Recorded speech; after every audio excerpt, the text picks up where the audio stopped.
Hey everybody, Blue Goblin here. Who the fuck else would it be? I am indeed the greatest goblin that ever lived, and for those of you who are wondering what I got here in my hands, I'll be glad to tell you if you'll just sit down and shut up long enough for me to tell you.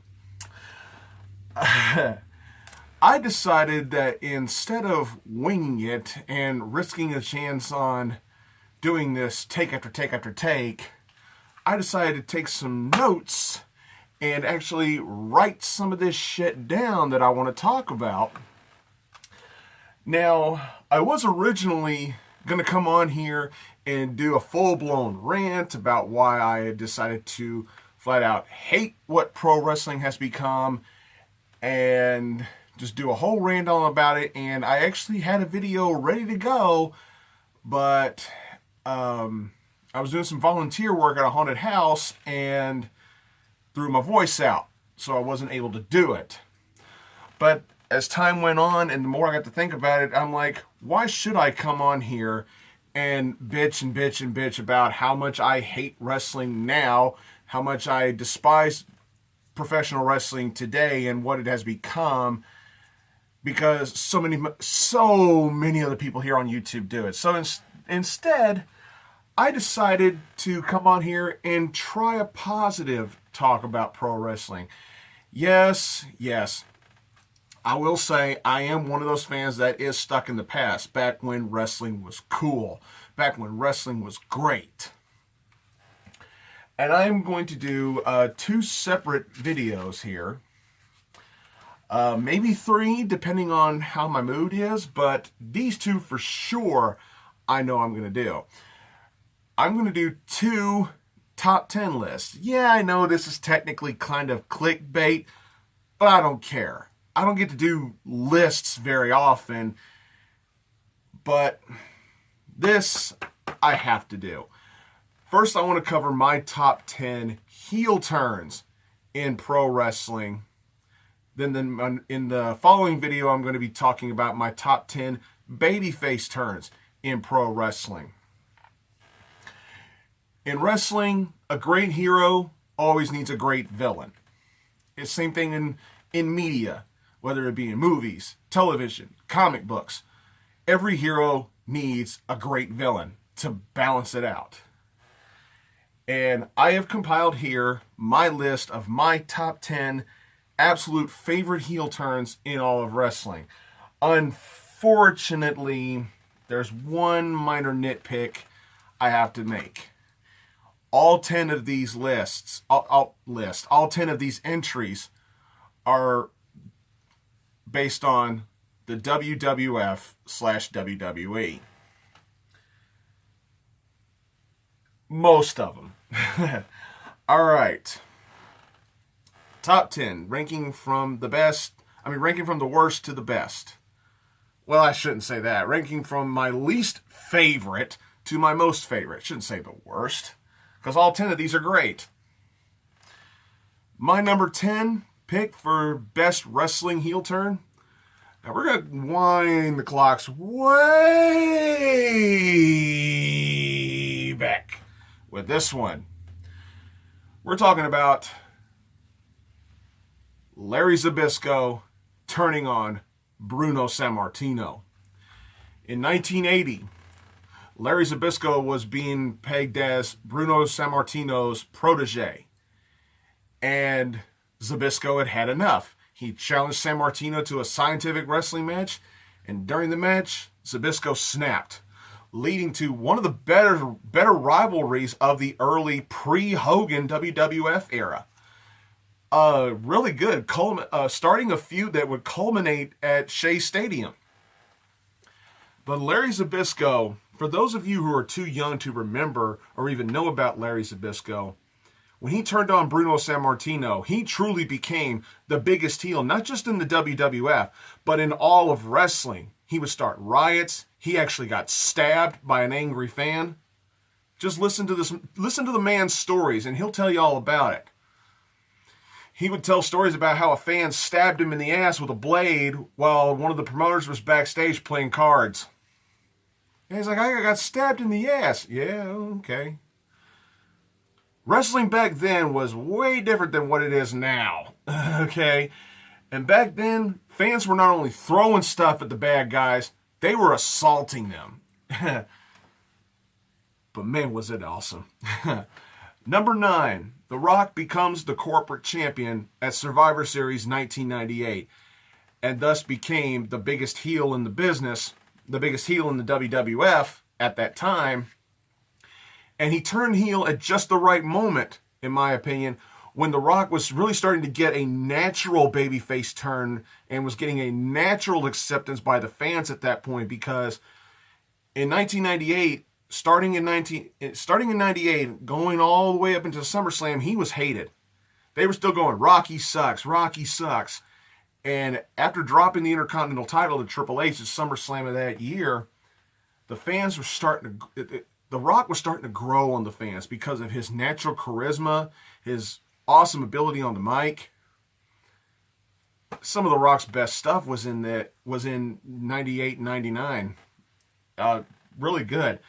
And him turning heel on Survivor Series 98, the real reason why I put it so far down on the list is because technically it's a cop-out heel turn, or a copy-paste return. It's basically a recreation of the Montreal Screwjob, to where you put The Rock in the Shawn Michaels role and Mick Foley in the Bret Hart role. You know what I'm saying? Go back and watch that show and watch the finish of that match, and you'll see what I'm talking about.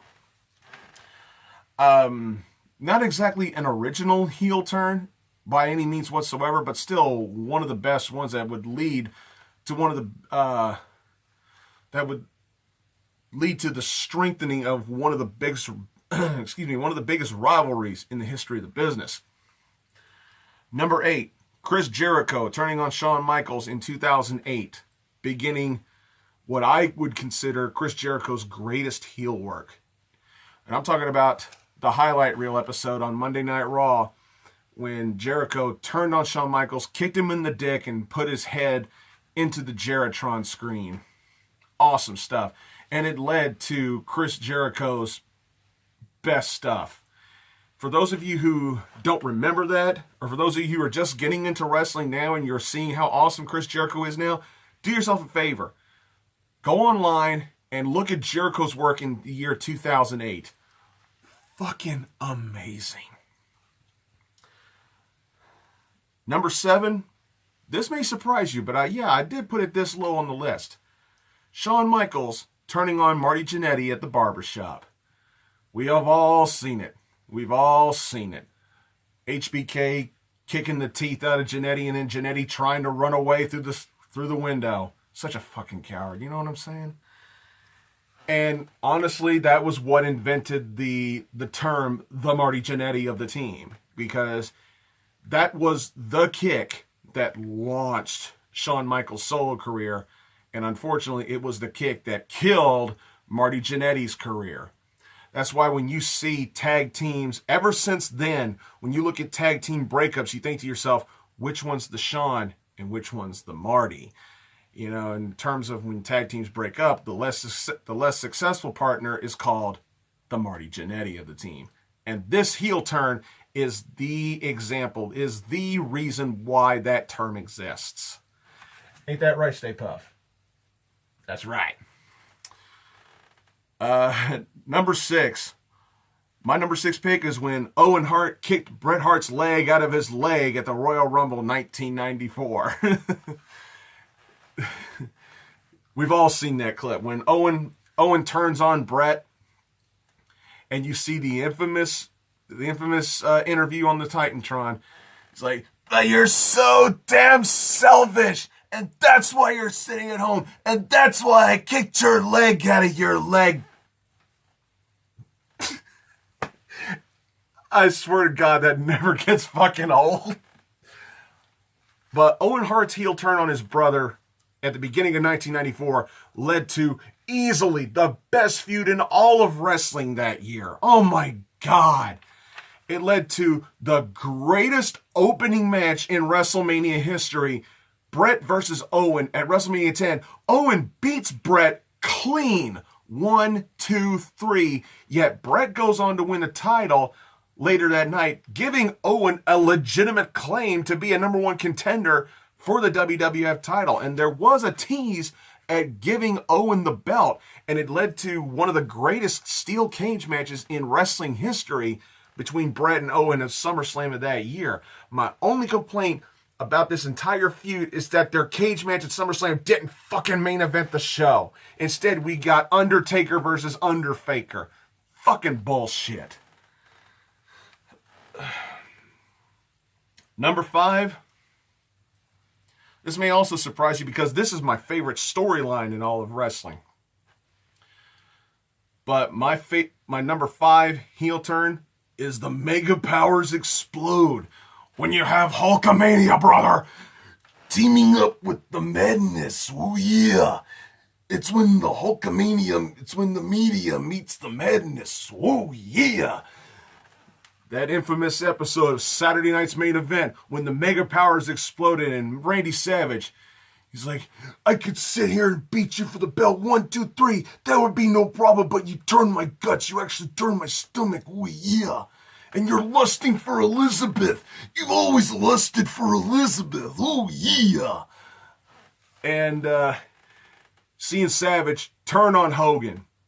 And going back, remembering that incredible storyline.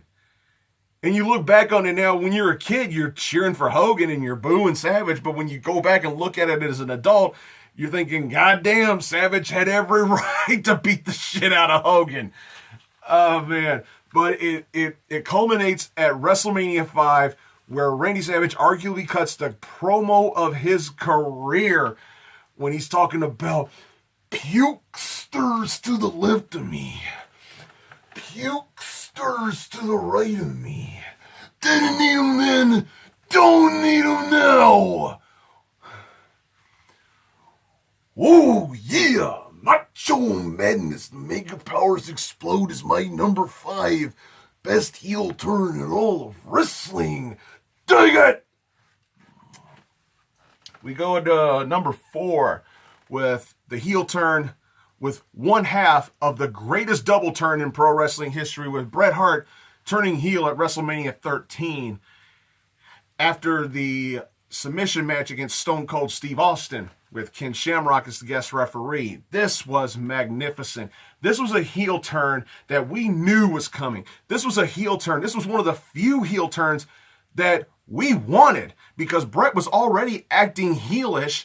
It was only a matter of time before the turn fully came to be. And once it happened, after the match at WrestleMania 13 that him and Austin have, one of my all-time favorite WrestleMania matches, that led to arguably Bret's best work in wrestling.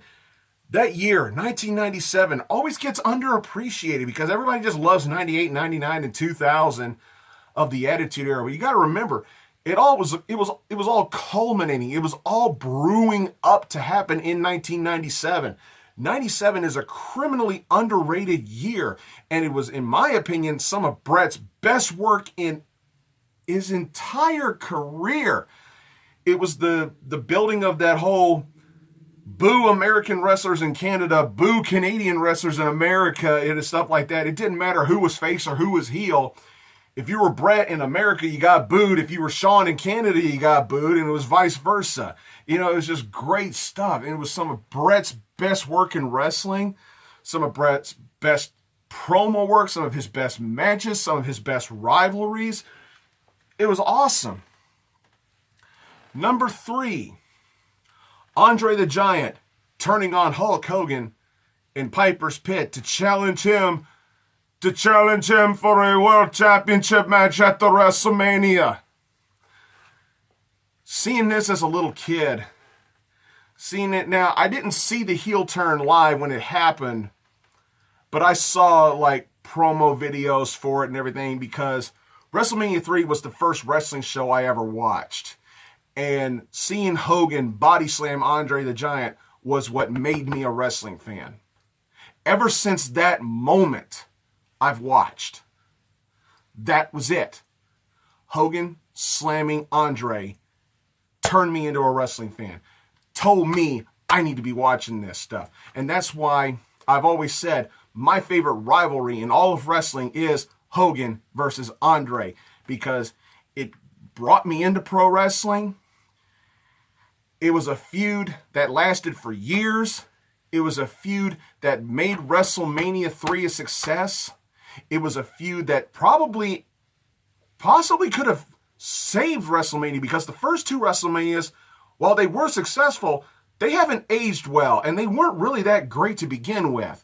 WrestleMania 3 was the first truly legendary WrestleMania, and it was all because of Hogan and Andre. Fuck Savage and Steamboat. That match is overrated as fuck. What do you really remember from that match besides fucking arm drags? Seriously.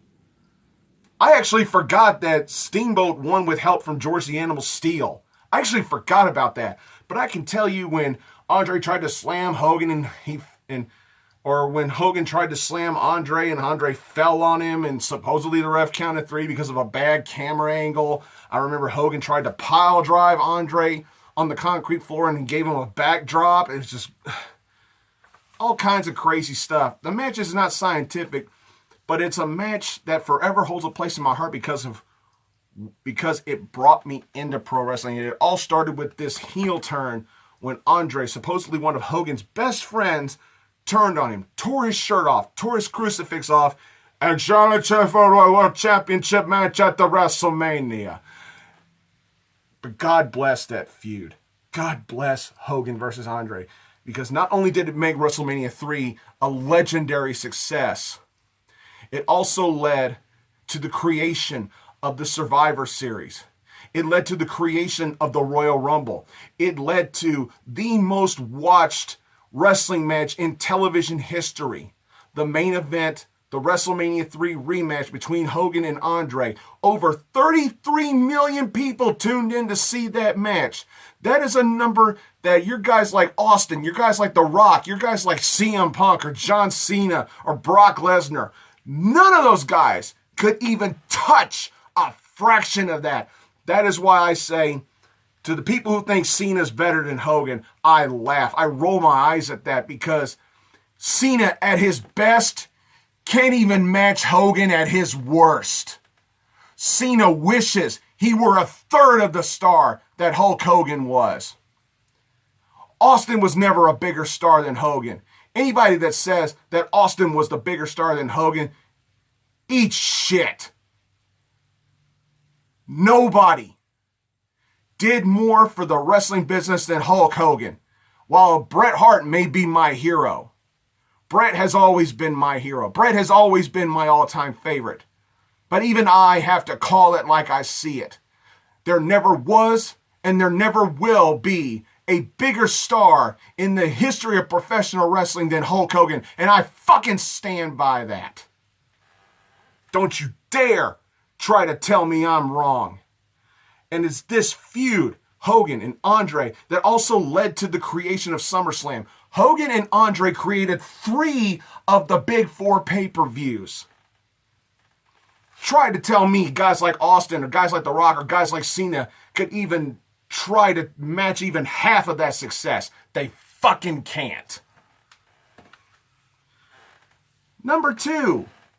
The Montreal Screwjob that gave us the Mr. McMahon character. This was Vince McMahon's heel turn that turned him into Mr. McMahon, and he made him instantly become the biggest star of the Attitude Era, because all the biggest rivalries of the Attitude Era, the biggest ones, all had something revolving around the Mr. McMahon character. Austin and McMahon, the Rock and McMahon.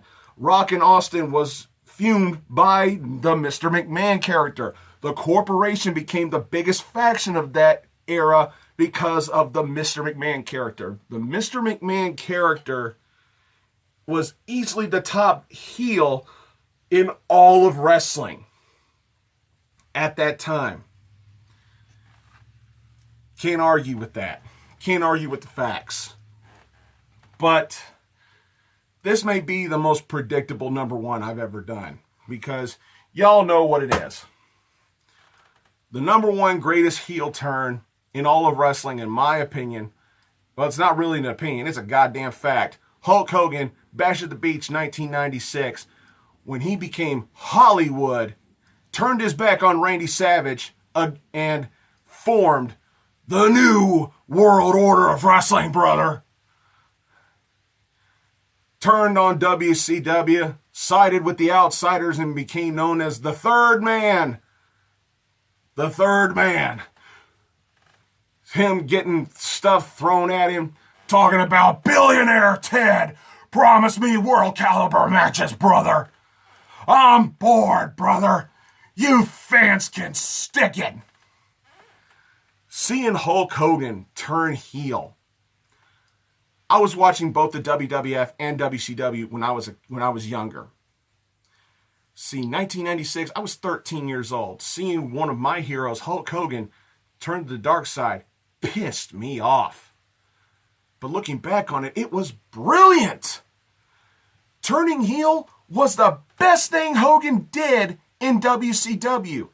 Not only was it the best move he made for his career in WCW, it revitalized his career.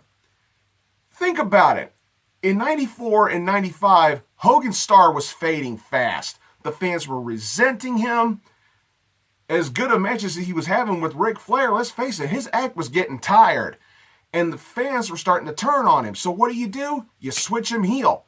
Now the urban myth is that the original plan was to have Sting turn heel, but I look back on it now and I'm thinking, oh my God, did they ever do the right decision here? It had to be Hogan.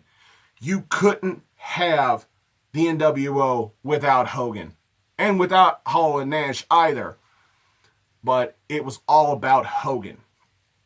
Hogan turning heel not only helped kick the WWF's ass, but it revitalized Hogan's career. When it was dying, it needed to be revitalized. Hogan needed to be rebooted, and you couldn't have done it in a better way. Truly an instantly legendary heel turn. And without a doubt, without questioning, without any arguments, the greatest heel turn in all professional wrestling. Bar none. It's not even up for debate. Well, that's it for this little top 10 list. Put it in the comments below. What's your top 10 heel turns in all of wrestling? You don't have to agree with mine. That's simply my opinion. Some of it is factually true, but what can I say? I love being right. But I want to know your opinion. You don't have to agree with me, or you can. I wouldn't mind. But what are your top 10 favorite heel turns in all of wrestling? I really want to know. So put it in the comments down below. Or you can make a reply video. Now, Vernon Kid, bro, Chris, I personally want to know what you think. What are your top 10 favorite heel turns? And that goes for you too, Malcolm. I want to know your top 10 favorites. Hit me with what you got. Thanks for watching this video, everybody. Don't forget to subscribe if you haven't done it already. If you would like to make a PayPal donation, the link is in the description below. I would greatly appreciate your help and support, because God knows I need it right now. And who knows, PayPal donations may help fund this, help fund this show and help fund what I have to do here. I was going to do a review of Bohemian Rhapsody. I'm still up in the air whether or not I'm actually going to do that or not. Yeah, but the next video I'm planning on doing is the top 10 babyface turns. I'm really going to have fun with that. Like I said, subscribe, like, comment, hit me with what you got. Thanks for watching, everybody. Y'all take care. I'll see y'all later.